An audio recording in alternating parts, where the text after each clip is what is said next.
Barmoqlar gimnastikasi qanday qilib nutq va talaffuz rivojlanishiga ta'sir qiladi? Buni sizga ilmiy jihatdan tushuntirib berishga harakat qilaman va birgalikda 24-kun mashqlarini mana bu harakatlar bilan bajarib olamiz.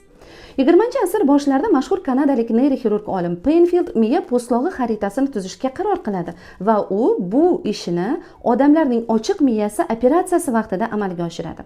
Uning tadqiqotlaridan ma'lum bo'lishicha, miya po'stlog'ining harakat zonasi maydonining juda katta qismini aynan qo'l va barmoqlar proyeksiyasi egallaydi va bu hudud Broka markazi bilan yonma-yon joylashgan bo'ladi. Ya'ni Broka markazi nutq va talaffuz rivojlanishiga javob beradi. Demak, barmoqlar harakatga kelganda Broka zonasi hujayralarini qo'zg'atish xususiyatiga ega bo'ladi. Mashqimizni ozgina o'zgartiramiz. Akademik Bexterev qo'l kaftlari va barmoqlar harakati miyani faollashtirishini va nutq markazlarini rivojlantirishini asoslab bergan.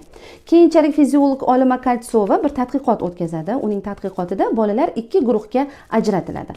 Birinchi guruhdagi bolalar jismoniy mashg'ulotlar bilan birgalikda nutq mashqlarini ham olib borishadi. Ikkinchi guruhdagi bolalarga esa jismoniy mashg'ulotlar va nutq mashqlari bilan birgalikda barmoqlar gimnastikasi hamda mayda motorika mashqlari har kuni bajarib boriladi.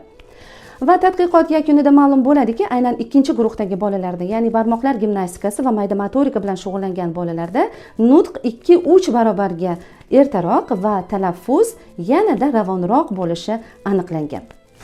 Mashqimizni yakunlaymiz. Aziz do'stlar, aytmoqchimanki, barmoqlar gimnastikasi bilan shug'ullanish uchun sizga ortiqcha vaqt, ortiqcha joy yoki ortiqcha mablag' umuman kerak emas. Siz barmoqlar gimnastikasini farzandlaringiz bilan har kuni uyda o'yinlar orasida bajarishingiz mumkin va bu esa farzandlaringizning nafaqat nutqi va talaffuzi rivojlanishiga, balki miyasining rivojlanishiga yanada ko'proq yordam beradi. Agar sizga mana shunday ilmiy asoslangan ma'lumotlar kerak bo'lsa, sahifamga obuna bo'ling va bugungi mashqni bajara olgan bo'lsangiz, plus belgisini izohlarda yozib qo'ying.